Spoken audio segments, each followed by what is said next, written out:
ਵਾਹਿਗੁਰੂ ਜੀ ਕਾ ਖਾਲਸਾ ਸ਼੍ਰੀ ਵਾਹਿਗੁਰੂ ਜੀ ਕੀ ਫਤਿਹ। ਧੰਨ ਧੰਨ ਸੰਤ ਬਾਬਾ ਜੀ ਬਾਬਾ ਹਰਨਾਮ ਸਿੰਘ ਜੀ ਰਾਮਪੁਰ ਖੇੜੇ ਵਾਲੇ। ਜਿਉਂ-ਜਿਉਂ ਸੰਗਤਾਂ ਨੂੰ ਪਤਾ ਲੱਗਣ ਲੱਗਾ, ਸੰਗਤਾਂ ਦੂਰ ਨੇੜੇ ਤੋਂ ਚੱਲ ਕੇ ਬਾਬਾ ਜੀ ਦੇ ਦਰਸ਼ਨਾਂ ਨੂੰ ਆਉਣ ਲੱਗ ਪਈਆਂ। ਕੁਝ ਇੱਕ ਨਜ਼ਦੀਕੀ ਪ੍ਰੇਮੀਆਂ ਦੀ ਪ੍ਰੇਰਣਾ ਸਦਕਾ ਇਸ ਸਥਾਨ ਤੇ ਸਭ ਤੋਂ ਪਹਿਲਾਂ ਅਖੰਡ ਪਾਠ ਸਾਹਿਬ ਆਰੰਭ ਹੋਏ, ਜਿਨ੍ਹਾਂ ਦਾ ਭੋਗ ਬੜੇ ਹੀ ਉਤਸ਼ਾਹ ਤੇ ਪਿਆਰ ਨਾਲ ਪਾਇਆ ਗਿਆ। ਇਸੇ ਹੀ ਸਮਾਗਮ ਤੋਂ ਬਾਅਦ ਬਾਬਾ ਜੀ ਨੇ ਸੰਗਤਾਂ ਨੂੰ ਬੇਨਤੀ ਕੀਤੀ ਅਤੇ ਗੁਰਬਾਣੀ ਅਨੁਸਾਰ ਪ੍ਰੇਰਣਾ ਵੀ ਦਿੱਤੀ ਕਿ ਸਾਡੇ ਇਸ ਸਮਾਗਮ ਕਰਨ ਦਾ ਤਦ ਹੀ ਲਾਭ ਹੈ ਜੇ ਆਪਾਂ ਇਹਨਾਂ ਸਮਿਆਂ ਤੋਂ ਪੂਰਨ ਲਾਭ ਪ੍ਰਾਪਤ ਕਰੀਏ ਤੇ ਬਾਣੀ ਨੂੰ ਰੋਜ਼ ਅੰਮ੍ਰਿਤ ਵੇਲੇ ਪੜ੍ਹਨਾ ਕਰੀਏ। ਪਰਮੇਸ਼ਵਰ ਨੇ ਬਖਸ਼ਿਸ਼ ਕਰਕੇ ਸਾਨੂੰ ਜੂਨਾਂ ਦੀ ਸਿਰਮੌਰ ਜੂਨੀ ਮਨੁੱਖਤਾ ਜੂਨ ਬਖਸ਼ਿਸ਼ ਕੀਤੀ ਹੈ। ਗੁਰੂ ਜੀ ਦੀ ਸੇਵਾ ਅਤੇ ਪਰਮੇਸ਼ਵਰ ਜੀ ਦੀ ਭਗਤੀ ਕਰਨ ਵਾਸਤੇ ਹੀ ਇਹ ਮਨੁੱਖਾ ਜੂਨ ਸਾਨੂੰ ਪ੍ਰਦਾਨ ਕੀਤੀ ਗਈ ਹੈ। ਇਸ ਦੇਹੀ ਨਾਲ ਭਗਤੀ ਰੂਪੀ ਕਰਮ ਕਰਨਾ ਕੀਤਾ ਜਾਂਦਾ ਹੈ। ਉਸ ਨੂੰ ਮਨੁੱਖਾ ਦੇਹੀ ਮਿਲਣੀ ਸਫਲ ਸਮਝੋ। ਇਸ ਮਨੁੱਖ ਦੇਹ ਨੂੰ ਤਾਂ ਹੀ ਦੇਵਤੇ ਵੀ ਪ੍ਰਾਪਤ ਕਰਨਾ ਚਾਹੁੰਦੇ ਹਨ, ਕਿਉਂਕਿ ਇਸ ਵਿੱਚ ਹੀ ਦੇਹ ਰੂਪੀ ਇਸ ਸੰਸਾਰ ਵਿੱਚ ਆ ਕੇ ਹਰੀ ਦੀ ਸੇਵਾ, ਹਰੀ ਦੀ ਭਗਤੀ, ਪ੍ਰਭੂ ਦਾ ਨਾਮ ਹੀ ਜਪਿਆ ਜਾ ਸਕਦਾ ਹੈ। ਕਿਉਂਕਿ ਮਨੁੱਖਾ ਜਨਮ ਤਾਂ ਹੀ ਸਫਲ ਹੈ ਜੇਕਰ ਅਸੀਂ ਗੁਰਬਾਣੀ ਦਾ ਪਾਠ ਕਰੀਏ, ਨਿਤਨੇਮ ਕਰੀਏ। ਪੰਜਵੇਂ ਗੁਰਦੇਵ ਜੀ ਸ਼ਾਮ ਦੇ ਨਿਤਨੇਮ ਵਿੱਚ ਸਾਨੂੰ ਯਾਦ ਕਰਵਾਉਂਦੇ ਹਨ ਕਿ ਸਾਨੂੰ ਜੋ ਮਨੁੱਖਾ ਜੂਨ ਮਿਲੀ ਹੈ, ਕਿਸ ਵਾਸਤੇ ਮਿਲੀ ਹੈ ਤੇ ਇਸ ਜੂਨ ਨੂੰ ਸਫਲ ਕਰਨ ਲਈ ਕੀ ਸਾਧਨ ਅਪਣਾਉਣੇ ਚਾਹੀਦੇ ਹਨ। ਪੰਜਵੇਂ ਗੁਰਦੇਵ ਜੀ ਇਸ ਜੀਵ ਨੂੰ ਸਾਵਧਾਨ ਕਰਦੇ ਹਨ ਕਿ ਹੇ ਜੀਵ, ਇਹ ਮਨੁੱਖਾ ਜਨਮ ਬਹੁਤ ਸਾਰੀਆਂ ਜੂਨਾਂ ਵਿੱਚ ਭ੍ਰਮਣ ਤੋਂ ਬਾਅਦ ਸਤਿਗੁਰੂ ਜੀ ਨੇ ਤੈਨੂੰ ਦੇਣਾ ਕੀਤਾ ਹੈ, ਤਾਂ ਜੋ ਤੂੰ ਇਸ ਸਰੀਰ ਨਾਲ ਨਾਮ ਸਿਮਰਨ ਸਤ ਸੰਗਤ ਕਰਕੇ ਆਪਣੇ ਅਸਲੇ ਭਾਵ ਮੂਲ ਨਾਲ ਜੁੜ ਸਕੇ। ਜੇ ਇਸ ਮਿਲੇ ਅਵਸਰ ਨੂੰ ਸਫਲ ਨਾ ਕੀਤਾ ਤਾਂ ਮੁੜ ਕੇ ਇਸ ਜੂਨ ਇਸ ਮਨੁੱਖਾ ਜਨਮ ਤੋਂ ਹੱਥ ਧੋ ਬੈਠੇਗਾ। ਬਾਬਾ ਕਬੀਰ ਜੀ ਵੀ ਚੇਤਾਵਨੀ ਦਿੰਦੇ ਹਨ ਕਿ ਹੇ ਮਨੁੱਖ, ਇਹ ਮਾਨਸ ਜਨਮ ਬੜਾ ਹੀ ਦੁਰਲਭ ਹੈ, ਬਾਰ ਨਹੀਂ ਮਿਲਣਾ। ਜਿਸ ਤਰ੍ਹਾਂ ਢਾਲੀ ਨਾਲੋਂ ਇੱਕ ਵਾਰੀ ਫੁੱਲ ਪੱਕ ਕੇ ਜ਼ਮੀਨ ਤੇ ਡਿੱਗ ਪਵੇ, ਜਿੰਨਾ ਮਰਜ਼ੀ ਯਤਨ ਕਰੋ ਦੁਬਾਰਾ ਉਸ ਢਾਲੀ ਨਾਲ ਨਹੀਂ ਲੱਗ ਸਕਦਾ। ਇਸੇ ਤਰ੍ਹਾਂ ਹੀ ਇਹ ਦੁਰਲਭ ਮਨੁੱਖਾ ਜਨਮ ਆਪਾਂ ਨੂੰ ਹੀ ਸਫਲ ਬਣਾ ਸਕਦਾ ਹੈ ਜੇ ਅਸੀਂ ਨਾਮ ਬਾਣੀ ਨਾਲ ਜੁੜੀਏ। ਉਂਝ ਤਾਂ ਸਰੀਰ ਦੇ ਸਾਰੇ ਅੰਗਾਂ ਨੂੰ ਸਫਲ ਕਰਨ ਵਾਸਤੇ ਸਤਿਗੁਰੂ ਜੀ ਨੇ ਉਪਦੇਸ਼ ਦਿੱਤਾ ਹੈ। ਨਿਰਣੇ ਉਪਦੇਸ਼ ਹੀ ਨਹੀਂ ਬਲਕਿ ਸਫਲ ਕਰਨ ਦਾ ਢੰਗ ਵੀ ਦੱਸਿਆ ਹੈ। ਆਨੰਦ ਸਾਹਿਬ ਵਿੱਚ ਤੀਸਰੇ ਗੁਰਦੇਵ ਜੀ ਨੇ ਸਾਨੂੰ ਆਪਣੇ ਸਰੀਰ ਦੇ ਇਕੱਲੇ ਕਰਮ ਇੰਦਰੀ ਨੂੰ ਸਫਲ ਕਰਨ ਲਈ ਹੁਕਮ ਕਰਦੇ ਹਨ ਕਿ ਰਸਨਾ ਨਾਲ ਕੰਨਾਂ ਨੂੰ ਗੁਰਦੇਵ ਸਰਵਣ ਕਰਵਾਉਣਾ ਚਾਹੀਦਾ ਹੈ, ਭਾਵ ਗੁਰਦੇਵ ਦਾ ਉਪਦੇਸ਼ ਸਰਵਣ ਕਰਵਾਉਣਾ ਚਾਹੀਦਾ ਹੈ। ਹੇ ਰਸਨਾ, ਤੇਰੀ ਹੋਰ ਰਸਨਾ ਨੂੰ ਪੂੰਝਣ ਵਾਸਤੇ ਜੋ ਪਿਆਸ ਹੈ ਉਹ ਉਤਨਾ ਚਿਰ ਦੂਰ ਨਹੀਂ ਹੋਣੀ ਜਿੰਨਾ ਚਿਰ ਤੇਰੇ ਵਿੱਚ ਪਰਮੇਸ਼ਵਰ ਜੀ ਦਾ ਨਾਮ ਨਹੀਂ ਵਸਣਾ।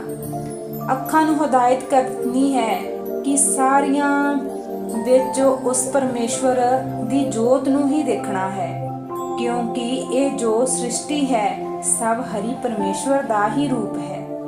ਇਹ ਰਚਨਾ ਵਿੱਚ ਹਰੀ ਨੂੰ ਹੀ ਵੇਖਣ ਦਾ ਯਤਨ ਕਰਨਾ ਹੈ। ਕੰਨਾਂ ਨੂੰ ਸਾਵਧਾਨ ਕਰਨਾ ਹੈ ਕਿ ਹੇ ਸਰਵਣੋ, ਪਰਮੇਸ਼ਵਰ ਨੇ ਤੁਹਾਨੂੰ ਇਸ ਸਰੀਰ ਨਾਲ ਇਸ ਵਾਸਤੇ ਲਾਉਣਾ ਕੀਤਾ ਹੈ ਕਿ ਤੁਸੀਂ ਆਪਣੇ ਨਾਲ ਸੱਚੇ ਪਰਮੇਸ਼ਵਰ ਦੀ ਸਿਫਤੋ ਸਲਾਹ ਰੂਪੀ ਬਾਣੀ ਨੂੰ ਸੁਣ ਕੇ ਅੰਤਰਿਕਸ਼ਕਰਨ ਵਿੱਚ ਬਾਣੀ ਨੂੰ ਆਪਣੇ ਹਰੀ ਨਾਮ ਨਾਲ ਸਿੰਚਣਾ ਕਰੋ। ਸਾਰੇ ਹੀ ਸਰੀਰ ਤੋਂ ਹਿਸਾਬ ਲੈਣਾ ਹੈ ਕਿ ਪਰਮੇਸ਼ਵਰ ਜੀ ਨੇ ਤੇਰੇ ਵਿੱਚ ਆਪਣੀ ਪਵਿੱਤਰ ਜੋਤ ਰੱਖੀ ਹੈ, ਜਿਸ ਦੀ ਸੱਤਿਆ ਦੁਆਰਾ ਤੂੰ ਕਿਰਿਆ ਕਰ ਲੱਗਾ ਕੇ ਸ਼ਿੰਗਾਰ ਕੇ ਸਾਰੀ ਜੂਨਾਂ ਦਾ ਸਰਦਾਰ ਬਣਾ ਕੇ ਭੇਜਿਆ ਹੈ। ਪਰ ਜਿਸ ਨੇ ਤੈਨੂੰ ਸਿਰਜਿਆ ਹੈ ਤੂੰ ਉਸ ਨੂੰ ਕਦੇ ਚੇਤੇ ਹੀ ਨਹੀਂ ਕੀਤਾ। ਜੇ ਸਤਿਗੁਰ ਜੀ ਨਾਲ ਪ੍ਰੀਤੀ ਲਾਵਾਂਗੇ ਤਾਂ ਤੂੰ ਪ੍ਰਵਾਨ ਹੋ ਜਾਵੇਗਾ।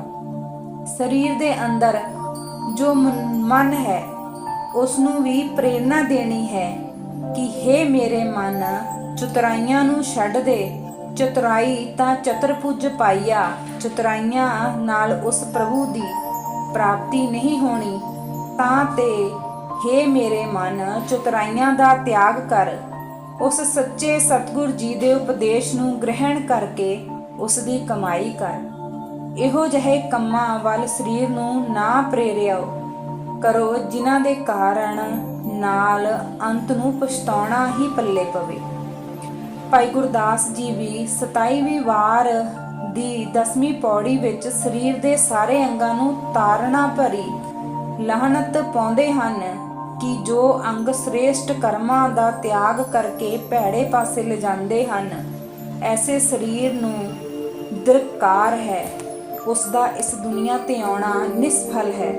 ਉਂਝ ਤਾਂ ਆਪਾਂ ਸਰੀਰ ਦੇ ਸਾਰੀਆਂ ਇੰਦਰੀਆਂ ਨਾਲ ਸ਼ੁਭ ਕਰਮ ਕਰਕੇ ਇਹਨਾਂ ਨੂੰ ਸਫਲ ਕਰਨਾ ਹੈ, ਪਰ ਇਹ ਸਰੀਰ ਇਹ ਸੰਸਾਰ ਵਿੱਚ ਆਇਆ ਹੈ। ਇਸ ਸੰਸਾਰ ਵਿੱਚ ਸਤਿਗੁਰ ਜੀ ਨੇ ਸਾਰੇ ਸ੍ਰੇਸ਼ਟ ਕਰਮਾਂ ਵਿੱਚੋਂ ਸ਼੍ਰੋਮਣੀ ਨਿਰਮਲ ਕਰਮ ਕਰਨ ਵਾਸਤੇ ਸਾਨੂੰ ਵਿਸ਼ੇਸ਼ ਹੁਕਮ ਕੀਤਾ ਹੈ, ਜਿਸ ਕਰਮ ਨੂੰ ਕਰਨ ਨਾਲ ਇਸ ਸੰਸਾਰ ਵਿੱਚ ਹੀ ਸੋਭਾ ਵਡਿਆਈ ਮਿਲਦੀ ਹੈ। ਹੇ ਮਨੁੱਖਾ, ਜਨਮ ਦਾ ਪ੍ਰਯੋਜਨ ਵੀ ਸਿੱਧ ਹੋ ਜਾਂਦਾ ਹੈ ਅਤੇ ਪਰਮੇਸ਼ਵਰ ਦੀ ਦਰਗਾਹ ਵਿੱਚ ਮਾਣ ਸਤਿਕਾਰ ਮਿਲਦਾ ਹੈ। ਜਮਾਂ ਦੀ ਫਾਹੀ ਕੱਟੀ ਜਾਂਦੀ ਹੈ, ਦੁਸ਼ਮਣ ਵੀ ਮਿੱਤਰ ਬਣ ਜਾਂਦੇ ਹਨ।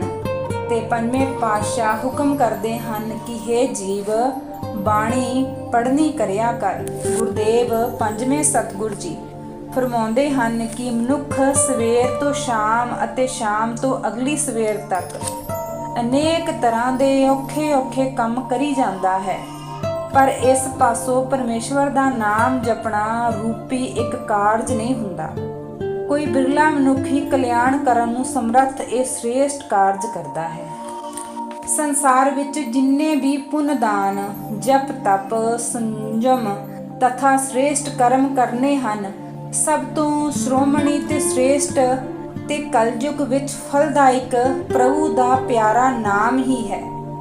ਖਾਸ ਕਰਕੇ ਹੁਣ ਜੋ ਕਲਯੁਗ ਦਾ ਸਮਾਂ ਚੱਲ ਰਿਹਾ ਹੈ, ਇਸ ਵਿੱਚ ਤਾਂ ਸਤਿਗੁਰ ਜੀ ਨੇ ਕੇਵਲ ਤੇ ਕੇਵਲ ਨਾਮ ਦਾ ਹੀ ਬੀਜਣ ਵਾਸਤੇ ਹੁਕਮ ਕੀਤਾ ਹੈ। ਨਾਮ ਨੂੰ ਹੀ ਬੀਜਣ ਦਾ ਉਪਦੇਸ਼ ਦਿੱਤਾ ਹੈ।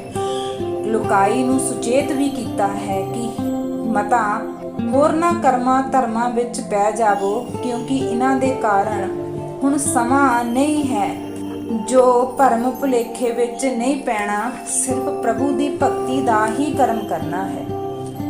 ਭਗਤ ਰਵਿਦਾਸ ਜੀ ਵੀ ਤਿੰਨਾਂ ਯੁੱਗਾਂ ਦੀ ਕਰਮਾਂ ਦਾ ਹਵਾਲਾ ਦੇ ਕੇ ਕਲਯੁਗੀ ਜੀਵ ਨੂੰ ਪਰਮੇਸ਼ਵਰ ਜੀ ਦੀ ਭਗਤੀ ਦਾ ਮਾਰਗ ਦਰਸਾਉਂਦੇ ਹਨ ਕਿ ਹੇ ਜੀਵ, ਸਤਿਗੁਰ ਸਤਜੁਗ ਵਿੱਚ ਸਤ ਸੱਚ ਪ੍ਰਧਾਨ ਸੀ।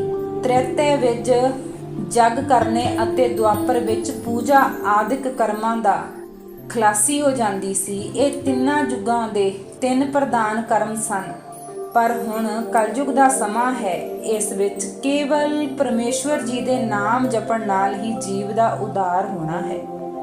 ਨੌਵੇਂ ਪਾਤਸ਼ਾਹ ਜੀ ਸ੍ਰੀ ਗੁਰੂ ਤੇਗ ਬਹਾਦਰ ਜੀ ਵੀ ਇਹੀ ਹੁਕਮ ਕਰਦੇ ਹਨ ਕਿ ਹੇ ਭਾਈ, ਹੁਣ ਕਲਯੁਗ ਦੇ ਸਮੇਂ ਵਿੱਚ ਕਿਰਪਾ ਦੇ ਭੰਡਾਰ ਵਾਹਿਗੁਰੂ ਜੀ ਦੇ ਨਾਮ ਜਪਣ ਨਾਲ ਸਦਕਾ ਹੀ ਜੀਵ ਆਤਮਾ ਦਾ ਕਲਿਆਣ ਹੋਣਾ ਹੈ।